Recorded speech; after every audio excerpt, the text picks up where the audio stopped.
Hello everyone! Mabuhay! So this is my very first channel here in YouTube. Before anything else, I would like to introduce myself to all of you. I'm Alea Grace Palindi, 17 years old, your friendly neighborhood from grade 12 General Academic B. For today's video, I am ready to dive into some mind-blowing philosophy. Today, we are going to tackle a classic. So, let me introduce to you our philosopher, Mr. John Locke. He was a prominent English philosopher and physician, widely recognized as one of the most influential thinkers of the Enlightenment. He is often referred to as the father of liberalism due to his groundbreaking contributions to political philosophy and his emphasis on individual rights and freedoms. John Locke, commonly known as the father of liberalism, was born in 1632 in England. His ideas on equality, individual rights, and the role of the state influenced many thinkers and scholars, including Voltaire, Jean-Jacques Rousseau, the Scottish Enlightenment thinkers, and the American revolutionaries. John Locke's two treatises of government. This book isn't just about politics. It's a philosophical masterpiece that shaped the very foundation of modern democracy. Think of it as the blueprint for a world where individual rights and freedom reign supreme.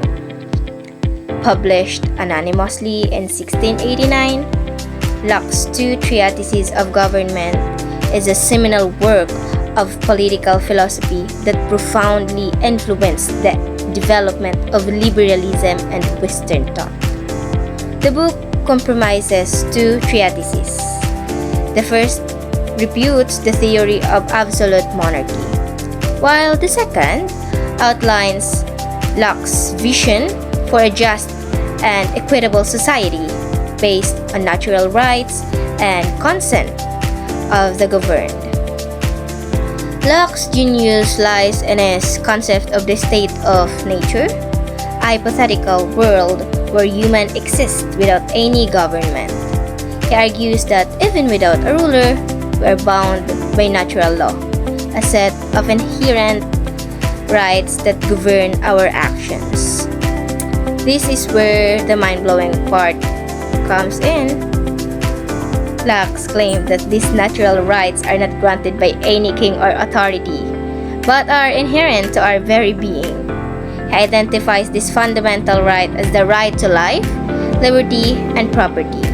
It's like saying, Hey, you were born with this? You were born with this right, and no one can take them away. No one can take this right away from you, from us. The first treatise is a systematic critique of Sir Robert Filmer's Patriarcha, a work that defended the divine right of kings and argues for a hereditary, absolute monarchy. Yes, absolute monarchy. Locke meticulously dismantles Fulmer's arguments, exposing their flawed logic and biblical interpretations.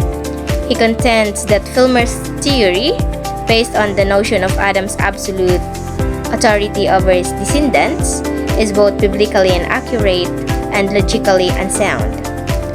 Locke argues that the power of the father over his children is not absolute, and that the biblical account of Adam's dominion over the world does not extend to absolute power over other human beings.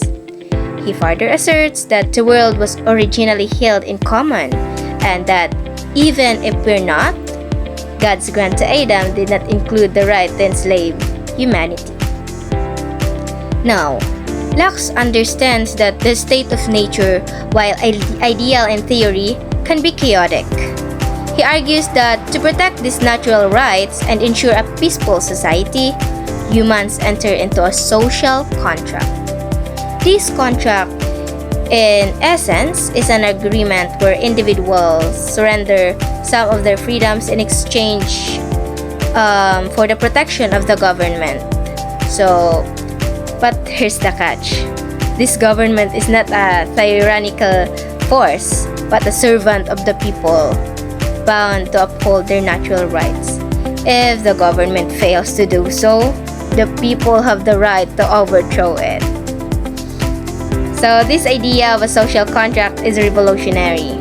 It shifts the power dynamic from a divinely ordained monarchy to a government that derives its legitimacy from the consent of the governed.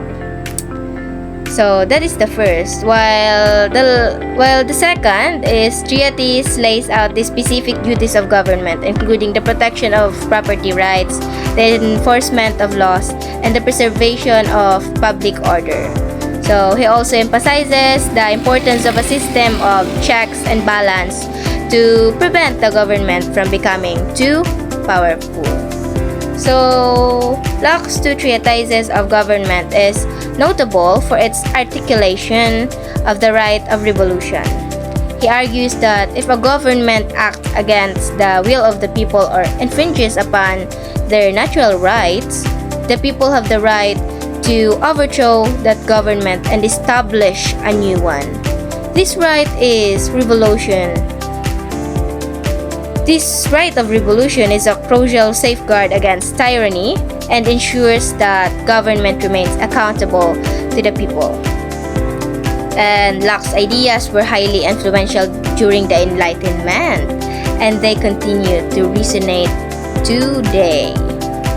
His emphasis on individual rights and limited government has shaped the constitution of many nations, including the United States.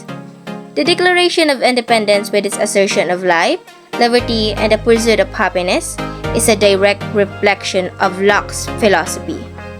Beyond its political implications, Locke's two treatises of government is a profound philosophical work that explores the nature of human rights, the rule of government, and the relationship between individuals and society. His ideas challenge us to think critically. We have to think critically. Think critically about the power structures that govern our lives and to advocate for a society where individual freedom and justice prevail. And that, my friends, is a powerful message that resonates even centuries later. So, for our justification and analysis, Locke's two treatises of government can be justified and analyzed through the lens of several key philosophical concepts. The first is natural rights.